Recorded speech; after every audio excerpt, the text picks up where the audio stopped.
Hey guys, it's Evan. Welcome to a special edition episode of the Corona Diaries. What we have for you is Capri Suns, The Sims, home, fashion shows, and hotel room birthday parties. Hope you're ready for stories from quarantine. Hi guys, it's Abby. I'm here for story time. This is Evan Floyd reporting live from my balcony. Ooh. Something that I've discovered is that it's physically impossible to be sad if you're drinking a Capri Sun.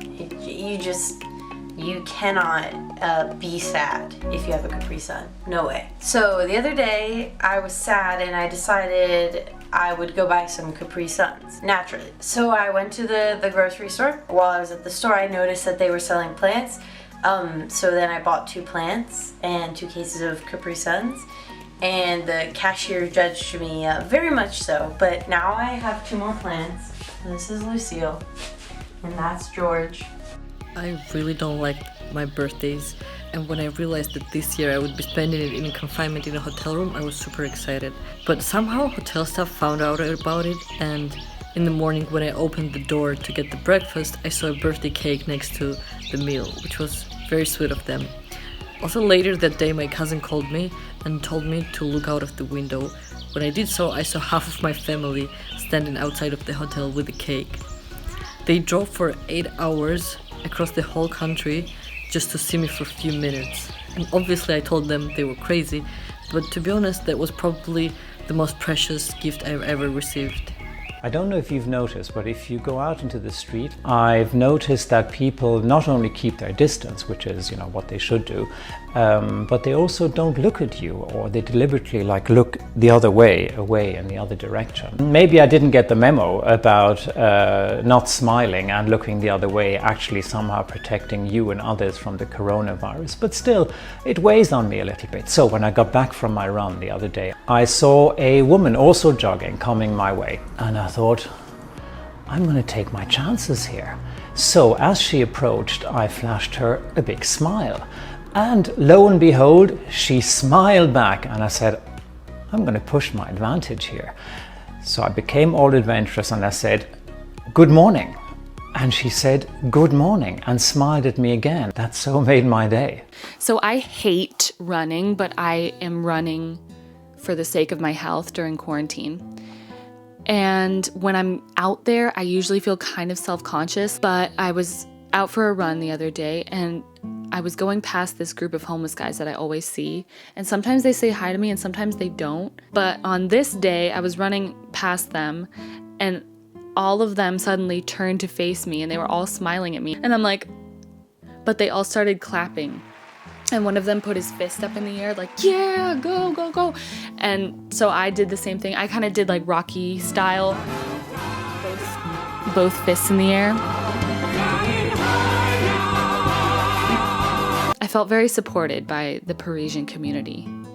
What really pulled on my heartstrings throughout this time is on Easter, my mom sent a care package to the apartment. She sent cookies and chocolate, and she left a little note, and she called me Honey Bunches, which is her nickname for me. I know.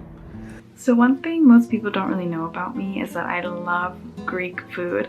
And so during quarantine, I've been trying to get better at cooking. And one of the dishes I've been trying to make is called spanakopita. I hope I pronounced that right, but it's a Greek dish that is basically spinach, cheese, and bread, either like a puff pastry or a phyllo dough, but I made it in 2 different ways and I'm really proud of how it turned out. So yeah. I guess my first story is kind of a bummer because it's from yesterday, which is when we got the email that the beginning of next semester is getting pushed back until October 1st. Usually I'm the kind of person to be like, that's a decision, there's nothing I can do about it. What am I gonna do to move on from this? But yesterday was so different. I was completely torn up, thinking about I don't know when I'm going back to Paris. I don't know if I need to get a job. I just don't know what's gonna happen. And now that school's canceled, it's like everything is up in the air. So that was kind of tearing me up yesterday. So one story from quarantine of mine that's kind of a downer is that I called my mom a few weeks ago I wanted to rant to her about everything I was feeling because of all the news coming out of America about how the White House is dealing with Corona or not dealing with Corona, and about the election. It just sort of devolved into me sobbing. I was surprised at how violently I was reacting, but also it felt kind of good. It was very cathartic because most of the time I think we all get frustrated about politics, but it's so distant for us that it's difficult to actually cry about it. Actually, it felt kind of empowering in a way. And now I'm seriously considering moving to Washington, D.C. I'm not joking. Growing up, I didn't have much family around. My family lives in Turkey, and the only time I'm able to see them is in the summer. I have never missed a summer with my grandparents in the south of Turkey, but because of the coronavirus, I don't know if I'm going to be able to see them this year.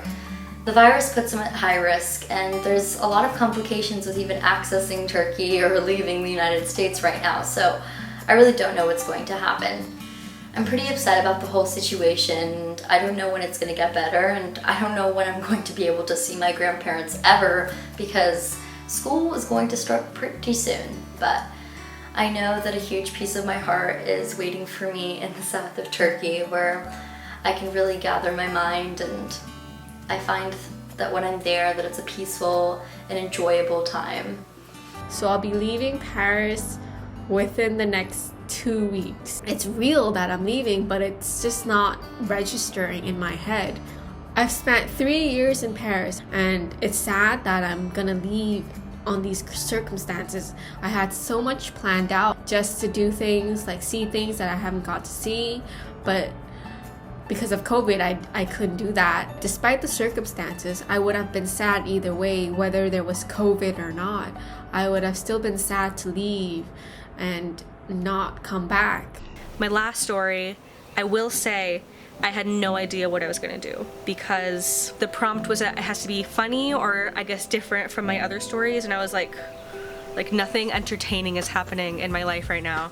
So my mom and my sister took it upon themselves to create some vlog-worthy content for Corona Diaries. They decided to put on a fashion show and I filmed it, so it was nice that they really took it upon themselves to make sure I had a great vlog this week. So that was a fun part of my weekend. I think the funniest thing that's happened to me during this lockdown is completely self-inflicted. I was getting really tired how my hair was growing in my neck, and I was beginning to look like a 1980s football player or Jimmy Connors in 1975. So what I thought I'd do is at least cut the back. So I came up with the idea of using this yoga belt and putting it around my head so I could get a kind of straight line. And then I used a trimmer to trim it all away. And I'm not going to give you the details because there's a thin line between this being funny and utter humiliation for me. I called my hairdresser and said, "Julie, the minute you reopen your salon, I want the first appointment." I spent my birthday during quarantine. I was born the 24th of March, so that was an experience. I FaceTimed my family and my friends, whereas normally I would have a huge party and a huge family dinner. So that was a memory that I'll never forget. And it was actually quite a good birthday. Me and my friend were playing a game where you take care of a town. And I decided to put 2 plots of land for a new people to move in. And the people who move in are animals. So we waited. Turns out the people who moved in were 2 ducks. And so because the 2 people were ducks, we decided to, sing the DuckTales theme. And eventually that night, I decided to binge the entire DuckTales show out of nowhere. I just can't understand how that works, but you know what? It worked, didn't it? So these last 2 weeks, week 5 and 6, I ended up spending over $60 on Sims expansion packs. I ended up sending my 2 Sim sons, Timothy and Charles, to college, and Timothy is a genius, so he did wonderful. But Charles flunked out twice, so I feel like he owes me my $20 back for that pack. But I also bought a restaurant pack, so Charles, even though he flunked out of college, he was able to open up his own restaurant, and safe to say it's thriving. So there's this neighborhood character around, we call him the Svengali. He has a big wizard beard and shaggy hair. And one morning I woke up and he was casting a spell on the house, I think. He was just, doing this. And so I walked out, kind of got a look, and he started speaking in like tongues. He was going, hush, hush. And it like freaked me out, I swear to God. And then he kind of realized I saw him, and then he reassured me. He said, don't worry, I'm casting off evil spirits. So it's good to know we have a strong community. Growing up, I always lived in apartments, and to my family that meant that pets were not allowed. But I always wanted a dog. So when lockdown started happening all over the world, a couple of my mom's friends were rushed to go back to Turkey. Unfortunately for them, their pets weren't allowed on the flight. So my mom decided that we'd take care of their dog while they were away. So my dream finally came true.